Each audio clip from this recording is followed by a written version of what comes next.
Bismillahirrahmanirrahim. It's me Sayyid Muhammad Hassan Raza from mathymath.com. Let's start with question number 1 of exercise number 7.2.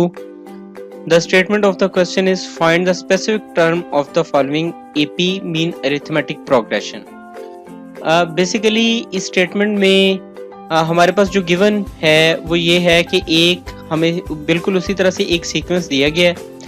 अब जहाँ पे exercise number 7.1 में ये दिया जाता था कि 8th टर्म फाइंड आउट करें या नेक्स्ट 4 टर्म फाइंड आउट करें, यहाँ पे भी बिल्कुल उसी तरह से सिर्फ हमें 6 यानी एक बता दिया जाएगा कि फलान टर्म जो है ना वो आप फाइंड आउट करें. यहाँ पे जो है 61th टर्म, यानी अगर ये सीक्वेंस बिल्कुल इसी तरह से चलता जाए तो 61th टर्म जो है वो क्या होगी. सबसे पहले तो ये जो सीक्वेंस है इसको आप बिल्कुल उसी तरह से जैसे 7.1 में आप उस पे इस सीक्वेंस की मूवमेंट को चेक करते थे, तो इस सीक्वेंस की मूवमेंट को भी आप जरा चेक करें. इसमें बेसिकली हो क्या रहा है कि 3, 7 और 11 यहाँ पे डिफरेंस, कॉमन डिफरेंस जो है यहाँ पे 4 का है, यहाँ भी कॉमन डिफरेंस 4 का है. इसका मतलब है कि नेक्स्ट टर्म क्या होगी, यानी ये हमारी 3 टर्म्स है ना, तो नेक्स्ट टर्म क्या होगी 15, नेक्स्ट टर्म क्या होगी 19. ठीक है, यानी 4 के डिफरेंस से ये सीक्वेंस चलता जाएगा. तो अब फाइंड आउट ये करना है कि ए जो यानी 16th टर्म है, 61th टर्म है, सॉरी 61th टर्म जो है इसको फाइंड आउट करना है. सो ए 61 हमने फाइंड आउट करना है. A1 जो है यानी कि फर्स्ट टर्म जो है वो 3 है और कॉमन डिफरेंस जो है D that is equal to second term minus first term, यानी 7 minus 3 that is equal to 4. तो A16 फाइंड आउट करने के लिए बड़ा सिंपल सा हमारे पास एक फार्मूला है, an is equal to A1 plus n minus 1 into D. अब जस्ट आप यहाँ पे n को 61 से रिप्लेस कर दें, यानी n की जगह पे आप 61 को सब्स्टिट्यूट कर दें. सो ये A61 is equal to A1. A1 क्या है, फर्स्ट टर्म यानी कि 3 plus n minus 1 into D. So n को आप 61 से रिप्लेस कर चुके हैं, यानी सब्स्टिट्यूट कर चुके हैं 61 को n की जगह पर. सो ये 61 माइनस 1 इंटू डी का क्या मतलब है, यानी कॉमन डिफरेंस जो हमने यहाँ पे कैलकुलेट ऑलरेडी किया है, ये कॉमन डिफरेंस 4 का है. सो आप यहाँ पे 4 पुट अप कर दें, ये 60 में से 1 सब्ट्रैक्ट हुआ, ये 60 आ गया, 61 में से 1 60 आ गया. 60 multiplied by 4 240 plus 3 is equal to 243.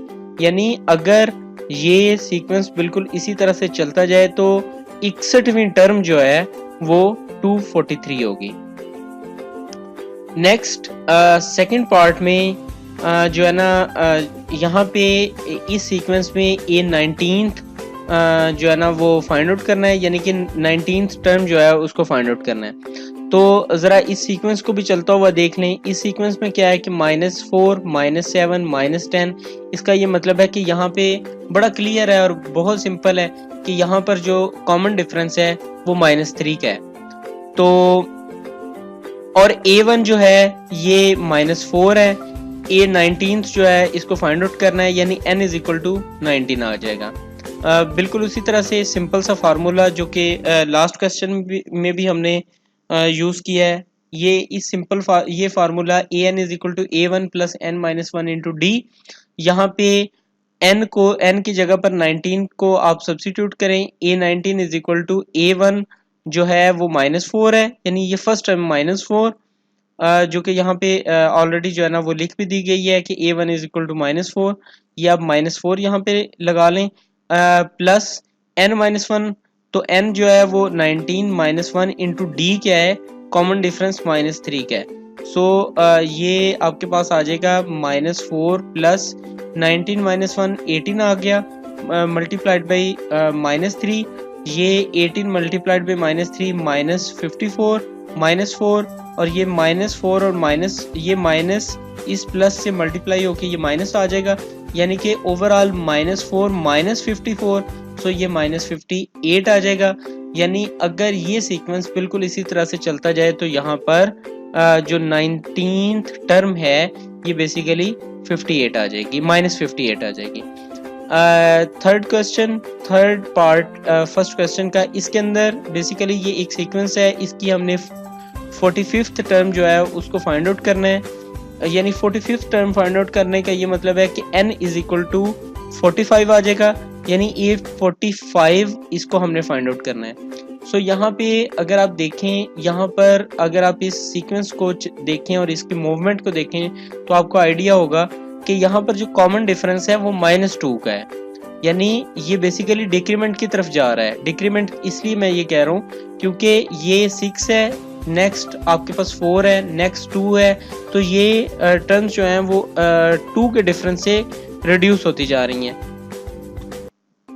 So A1 is equal to 6 आ जाएगा, difference is equal to second term minus first term, यानी किसी भी दो टर्म्स का आप जो है ना वो डिफरेंस ले लें, 2 - 4 ले लें, 4 - 6 ले लें, तो ये 4 - 6 आपके पास -2 का इसमें जो है ना कॉमन डिफरेंस आ जाएगा।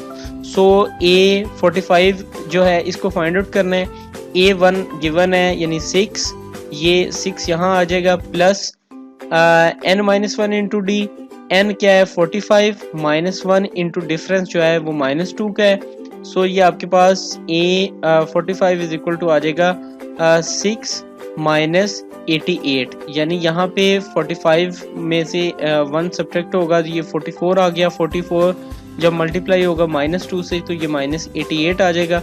अब 6 में से 88 को सब्ट्रैक्ट करें तो ये -82 आ गया, यानी ये सीक्वेंस अगर बिल्कुल इसी तरह से चलता रहे और ये 2 के डिफरेंस से चलता रहे तो इसकी जो 45वीं टर्म है, ये 45वीं टर्म -82 आ जाएगी।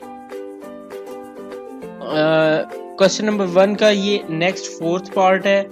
इस फोर्थ पार्ट में भी हमने जो है ना अब ये बहुत इजी हो गया है, अब ज़िंदगी हमारे लिए ये क्वेश्चन बिल्कुल आसान हो गए हैं। इसके अंदर बेसिकली हो ये रहा है कि आप सबसे पहले तो एक कॉमन डिफरेंस है, इसको फाइंड आउट कर लें। जैसा कि यहाँ पे सबसे पहले तो आपको ये आइडिया हो रहा होगा कि इस सीक्वेंस से आपने 14th टर्म जो है इसको फाइंड आउट करना है। A1 गिवन है, यानी A1 आपके पास 9 है, n इज इक्वल टू 14 है, डिफरेंस आप ले लें, difference second term minus first term, so 14 - 9, तो ये आपके पास डिफरेंस जो है वो 5 का आ गया। an is equal to A1 plus n-1 into D, यहाँ पे आप वैल्यूज को सब्स्टिट्यूट करें, सो आपको A14 जो है यहाँ पे मिल जाएगा। बिल्कुल इसी तरह से ये क्वेश्चन नंबर 1 का जो 5th पार्ट है, ये as an exercise, as an practice आप लोगों के लिए छोड़ रहे हैं, लेकिन ये सॉल्व किया हुआ है, आप इसे चेक कर सकते हैं। और अभी यहाँ तक मतलब ये है कि इसके क्वेश्चन 1 के 5 पार्ट्स में अगर आपको किसी भी जगह पर कोई भी प्रॉब्लम हो तो आप हमसे जो है ना वो कांटेक्ट करें। इंशाल्लाह हम कोशिश करेंगे कि आपकी क्वेरीज को इन टाइम जो है ना वो रिप्लाई किया जा सके। Thank you very much.